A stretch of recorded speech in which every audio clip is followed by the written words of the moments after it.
Welcome in, everyone. We got some FT breaking news right after the wild finish to the Brewers and Mets. We get some news in the NL Central. Terry Francona is back. Scotty Braun, Eric Kratz with FT Senior Insider Ken Rosenthal. So David Bell gets fired, and it did not take long for Tito to get hired, Kenny, and for David Bell to be gone from this job and for them to not, I guess, really take some time on this, right? I mean, we didn't even hear about any candidates. No, we didn't. And this was a stunner in some ways and in some ways not. It was a stunner because when Terry Francona left the Guardians last year, he was physically beat up. He required a shoulder replacement, two hernia repairs, and he had had all these other health issues. He's had more than 40 surgeries. This guy's 64, 65 years old at the time. And he also said at the time that he didn't feel like he was managing the way he wanted to. And by that, he meant communicating with players in the way he had in the past. And he also said, I don't foresee managing. If I was going to keep managing, I would do it here. And yet, a year later, here he is back managing again with the Reds.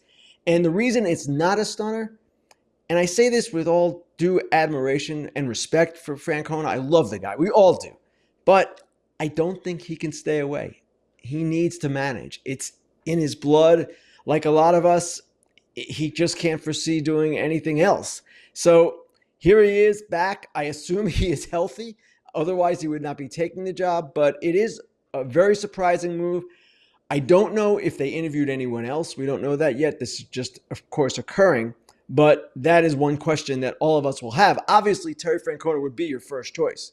No question about that. But you are supposed to follow a process, interview minority candidates as well, and we'll see if the Reds did that here. Is that legal? Are there rules that you have to hire, or is that just like a fine-based thing? I'm not up on those rules.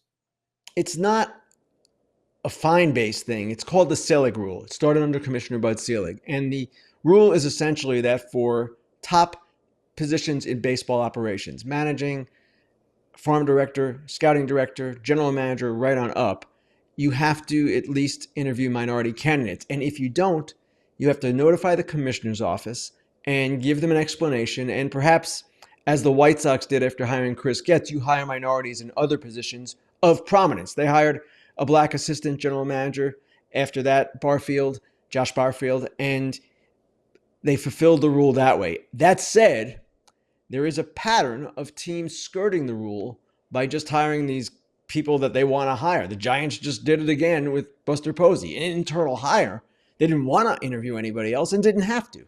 But that is how teams get around it. And it's one of these things where you can't stop teams from hiring who they want. At the same time, baseball wants them to follow this process where they interview minority candidates as well.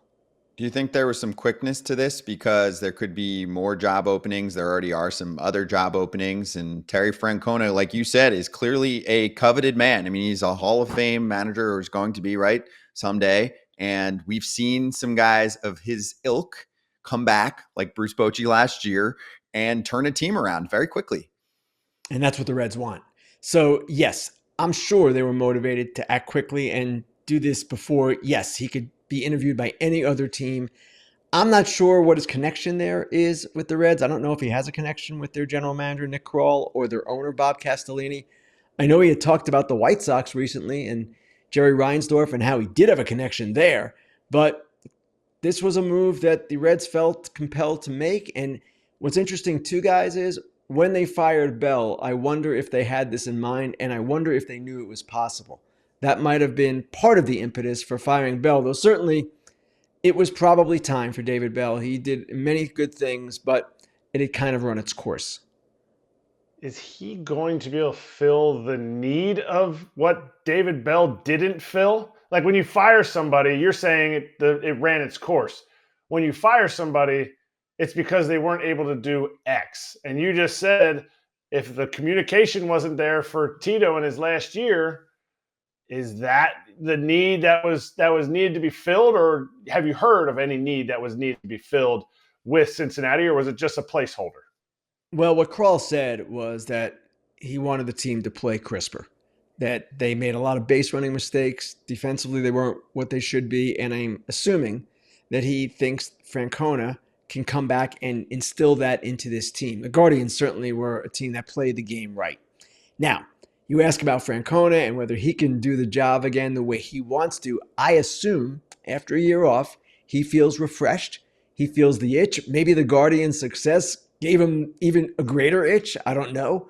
But there were reasons that Kroll had. Now, you can also argue, as you always can with these things, that it was more the general manager who was at fault here with the Reds because they had some signings last winter that did not really work out. Other than Nick Martinez, none of them really did.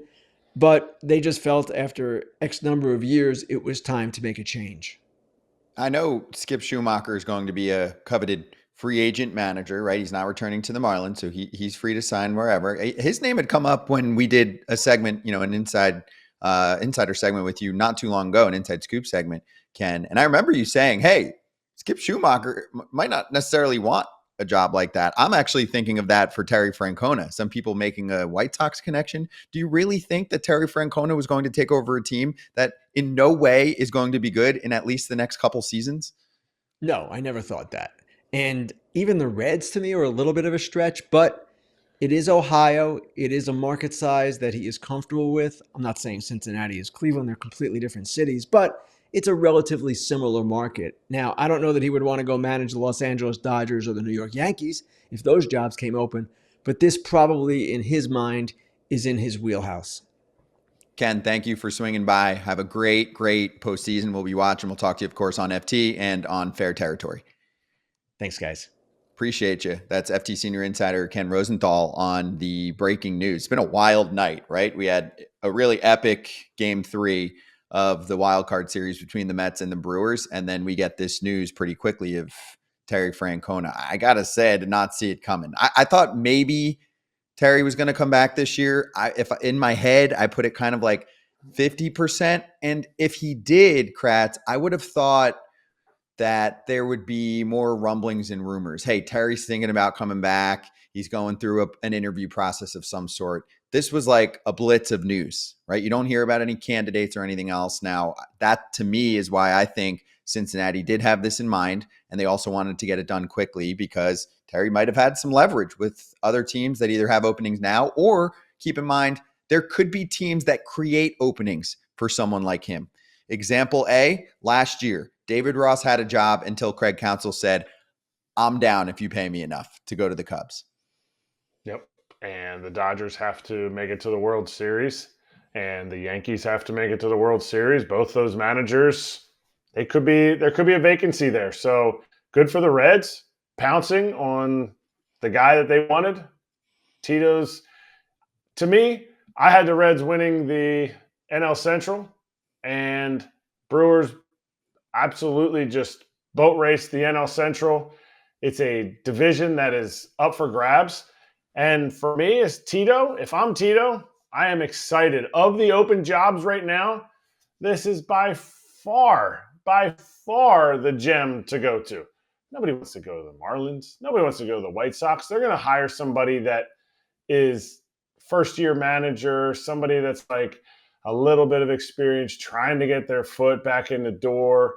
That's not what Tito wants. Tito wants his bubble yum gum all unwrapped for him with a little bit of chew. He wants to be able to place his bets in spring training to motivate his players and to get the most out of them. And I think I think it's a cool scenario, and it's at least intriguing, but man, did it come out of nowhere. It is cool that he stays in Ohio, and I'll finish with my thoughts on Cincinnati oozing with talent. I mean, they lost some key players right before the season started. Sure, there was some underperformance. I think they kind of played to their record to an extent. I thought their bullpen was good, not great. I thought their rotation was pretty talented and developed. They just can't keep certain guys healthy, but they're young.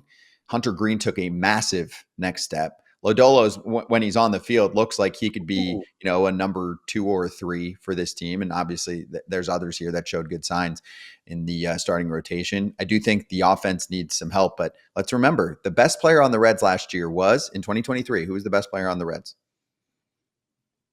In 2023? He didn't play this year. Oh, yeah, McLean. Matt McLain was the best player on the Reds last year. Unless I'm missing someone, that was their best player. TJ Friedel led the team in RBIs. He played about half a season, a little over half a season. No, that is because most people don't know Matt McClain. We had him on the show last year, and it was like nobody knew who this guy was. He was a beast. As much as Ellie is like electric, most exciting player in baseball, all that stuff, you're right. Matt McClain may have been that. If he comes back, and hopefully he comes back, because the shoulder injury is. He was trying to work his way back to get there with the last couple of weeks of the season. I think smartly they said, nah, let's skip it. Let's give you the full time. But yeah, if he comes back, if Ellie either does what he does this past season or takes even another step, he'll get better. Okay. So there's some positive signs here with this Reds team. And also they have some really good looking pitching prospects. I mean, they decided to go the pitching route, right? With Burns instead of Condon in the draft.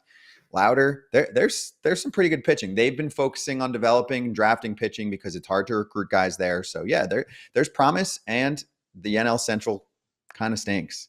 I mean, they're right now you can make a case they're the worst division in baseball, right? There was one good team in that division this past season in Milwaukee. So yeah, it's an open division, not an open division, but it's a division you can take advantage of and quickly turn into a wild card team, if not better, next year. So anyway, congrats to Tito, and interesting news that we get on this evening that now goes into one off day until we get the DS going. So just want to remind everyone, FT fam, or if you're new to the party, please subscribe to the Foul Territory YouTube channel and follow us on all socials. And we do a show live every single day, 1:00 Eastern until 3. So please watch that. Listen to our podcast. Just type Foul Territory wherever you get that. And we'll do some post-game shows and some breaking news like this. So thanks for watching, and we'll see you when more news breaks.